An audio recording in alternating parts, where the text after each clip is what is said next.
Whoa, whoa, whoa, whoa, whoa. Drop the knife. Drop the knife or I'm going to shoot you. Drop the knife or I will kill you. Please shoot me. Please shoot me. I'm not going to drop it.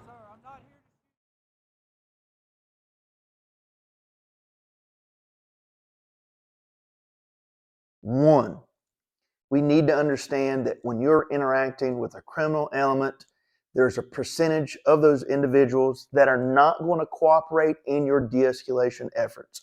And when they choose not to cooperate in your de-escalation efforts, you may have a use of force encounter. Something as simple as soft hand tactics, all the way up to, God forbid, deadly force, and anywhere in between. We need to understand and how to document non-compliance indicators. Now, our profession usually refers to them as pre-assaultive indicators, and I think it is time for us to move away from that term.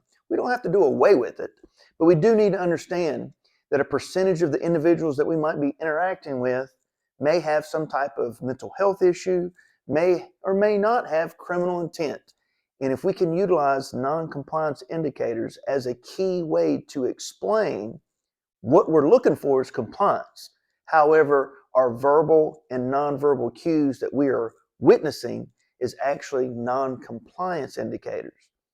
Something as simple as what we all kind of refer to as the fighter stance. You know, we got someone, we tell them, hey, you're under arrest, or we interact with someone and they're like, hey man, don't come any closer.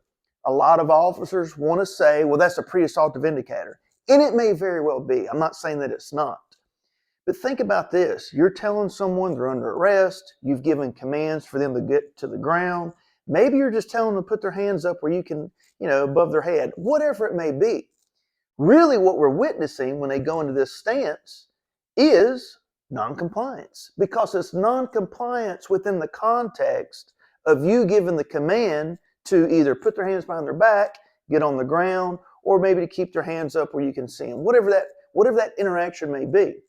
In other words, you can articulate in your use of force event, I gave the command for the individual to prone himself out onto the ground. To me, compliance indicator would be the individual to begin to lower himself to the ground. Instead, the individual chose to engage in what would be considered to be non-compliance. He took a staggered stance. He put his hands up at chest level. He basically potentially lowered his center of gravity. All of these are indicators that the individual is choosing not to lower himself down onto the ground in a prone position. Remember, non-compliance indicators essentially are pre-assaultive indicators. But you're saying in your use of force report that you're witnessing non-compliance within the context of the interaction between you and that individual.